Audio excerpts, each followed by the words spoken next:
in these strange times, it's easy to get caught up in the waves of bad news that hit us every day. But is it right for us to face the reality of negative stories, or should we have more feel-good tales? Should they be making the headlines, which would, arguably improve our mental health and our positivity? Well, joining us now to discuss this is comedian and best-selling author Ruby Wax, whose new book called And Now for the Good News describes her hunt for good things to talk about in the world. So she's very qualified to talk about positivity. And we've also got journalist Nina Mishkov, who wants the hard facts and wants them laid out however uncomfortable they are. So let's start with you then, Ruby, shall we? And now for the good news, to the future with love. So you've obviously spent a lot of time looking for good things. Do you think that they should be making the headlines and that's what we should be focusing on?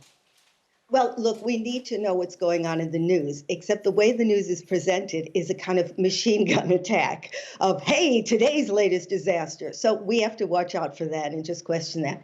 That's reality. But for the last 2 years, and I finished on the day COVID started, I went to communities, I went to schools, I went to businesses where they're reinventing the wheel. Now, you can roll your eyes and say they're not. But for example, I went to a school in called Reach 2. There's a few of them where they're in disadvantaged neighborhoods. They're state schools, and they're teaching the kids who would otherwise be, let's say, maybe mentally affected. They're teaching these kids, and don't think their grades don't improve. They're teaching them empathy. They're teaching them that there's no stupid question. They're teaching them how to lower their stress hormones. They give them community. They all have partners because maybe the family at home doesn't support them. And then I've been to communities, and we know how important that is, where there's one in South London where they have a community center. So the elderly are taken care of. They feel like a family. And again, we can learn from that. I mean, we had community when everybody banged their pots and pans. You could feel the love swamping down the street. So all of the things I mentioned in the book are not for you to go, bring it in on the news, though that would be helpful. But take a camera and go see what Anglian Water did. They took a town called Wisbech and that had 50% unemployed, working in factories that kill chickens and make potato chips. And they built them a community center. They made schools. They made a homeless shelter. Same with many other businesses. Unilever is now making purpose in front of profit. And kids are saying that giving might be the new taking, and they're the next generation. Because they're going to have apps that'll be able to tell whether somebody is ripping you off or treated people badly in whatever country makes your trousers.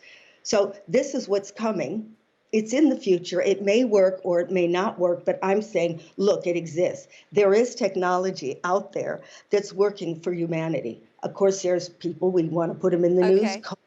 Well, you know what I'm saying. We do. Let's see what Nina thinks of that, shall we? So, Nina, I guess what Ruby's saying is it's us, the journalists' fault, because we're not giving the headlines to the projects that Ruby has found and is celebrating, that we all know there's so much good out there, don't we? We're giving it to the things that terrify us, and there's been so much of that recently, hasn't there? So maybe we should focus on the good things and not so much on those negative headlines. I quite agree with all the wonderful things that came out of the lockdown, that came this wonderful spirit of community, and I really think that Ruby has uncovered some fantastic things that all kind of gladden our hearts. But the news is the news, and it really can't be sugar-coated. We need facts. We can't deal with situations unless we know what the facts are. We can't deal with how we're going to respond to something. And when we have so much that is going on now, that is so life-threatening, life-changing, that does threaten us. It's not there to scare us, but we need to know. I mean, we can't, we can't live in a situation where life is la la la la la la, and unicorns. People are terrified by how the news is being presented. Believe me, I have a community every night. I talk to about 100 people on Frazzle Cafe. And yes, you need to know there's lockdown in your neighborhood. But the way the news is presented is terrifying. And fear makes mental illness. That's all I want to say. Ruby, can you explain to me can you explain to me why you think it's terrifying? Because the facts are presented. They are just Sure. the facts. So it's not the aspect, the way it's presented. It's presented in a very cool, dispassionate way.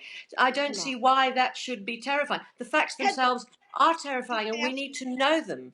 Tsunami. Sorry, it's endless. It's a loop tape of terror. And we have to say calmly, here's what's happening. If people are terrified, they don't think straight. That's why we vote for certain people. I'm not mentioning names, is because the population is terrified.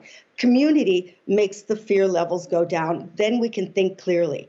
But we're now the community also has to get its information. You know, we've got a story this morning that we may be going into lockdown. Matt Hancock said it's not off the table. Do we not report that? Because it might never happen and good might happen. So we do report that. But for many people, that will be worrying for their businesses, for their family life, for their health.